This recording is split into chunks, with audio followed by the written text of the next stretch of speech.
Hey, what's up, YouTube? I'm here posting a video about, we had a lot of concerns when COVID outbreaked at FCI, Seagoville, Dallas, Texas. And I wanted to give my own testimony on what happened, how fast it spreaded, and what was done to slow the virus down in the compound. Basically, the best way I can say it is beginning of 2000, what was it? It's 2021, 2000. It'll be 2020 when COVID hit. We were good. It was spreading through the world and all through the countries, and it hit the U.S. and it was spreading through the U.S. But we were good all the way. They locked us down right after March and my birthday. We were negative all the way up until June. We didn't have not one COVID case. And what really saved us was the visitation room HVAC unit was broke, so they could not allow visitors coming into the visitation room because of the HVAC unit. So that kept us safe in the long run. The cops were doing their little thing where they were getting tested with the temperatures and everything, and were required to wear masks. Of course, a lot of them didn't wear masks, and eventually one of the cops brought it in. And when it hit the compound, it spread through that compound like wildfire. Building 5 was the first one to be locked, totally quarantined. It spread through that building like it was nothing. They had food service workers going into work at food service making our food, but at the end of the day they had us locked down in every building, but the food service workers would come from different buildings, and that was just cross-contamination right there. They had no safety PPE for us. They didn't have no dividers up. The phones we used were multiple different people would use them, which is how I got COVID. We made number one COVID positive cases in the BOP nationally. I remember when CNN came in, actually in my quarantine building, because they moved us, to a quarantine building, which was plain stupid, because 7 days you were already positive, spreading it around before you even have any side effects.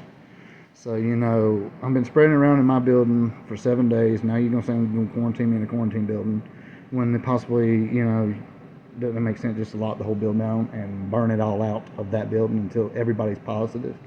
Negative. But they didn't do it that way. They moved everybody to the RDAP building, number one, and it was a big building. We filled that building up in 2 days, and then they evacuated another housing unit, and they filled that building up by the end of the week. And all them inmates that they moved out were sleeping on cots inside the auditorium, sleeping in the chapel, sleeping in the education building, on military cots.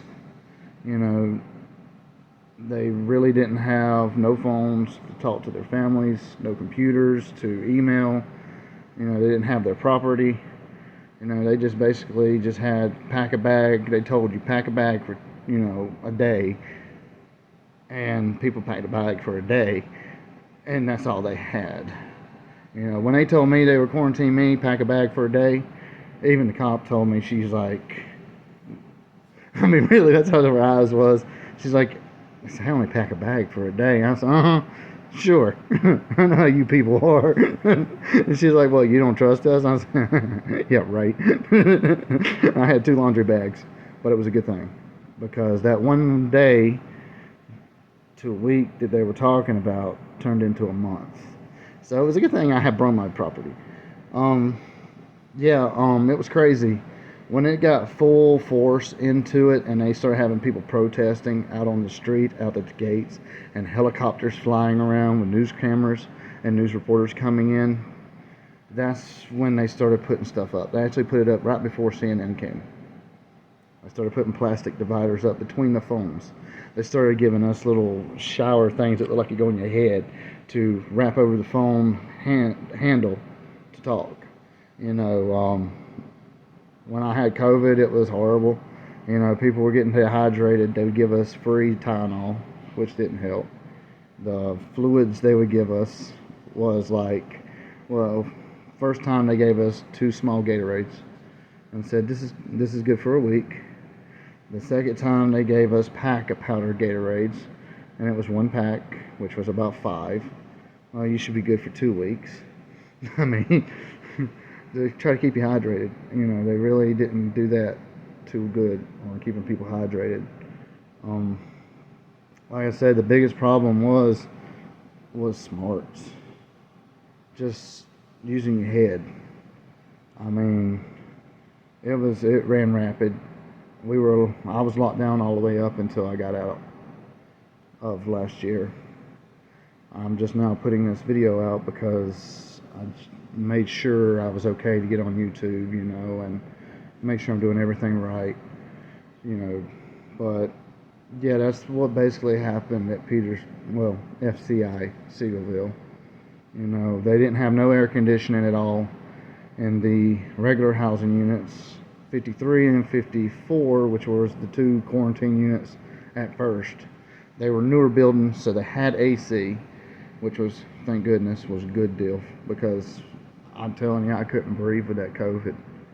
It was horrible. I didn't know that something was up because I have asthma, and so when I was in my regular housing unit, I've always fought with my breathing when it gets hot, so it really didn't, you know, throw up red flag, because I always had problems in summer on breathing, because there's no AC at all, you know, inside the housing unit in the living areas, you know. And so I didn't think nothing about that. That was the only thing that really I had side effects on.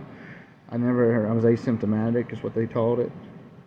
But yeah, it was bad. It was really, really bad, you know. They wouldn't tell us if we lost anyone, to my knowledge today. You know, I don't know. I know the numbers that they would report on their website from my family members that told me on the phone was a lie. You know, they'd say we had this many numbers when it wasn't, because them housing units was big, and how can you have 2 full housing units that have 350 people in each one, which is 700 people, but you say on your website they only have 200 cases. Yeah, but that's the government for you. They lie to you. That's just what they do.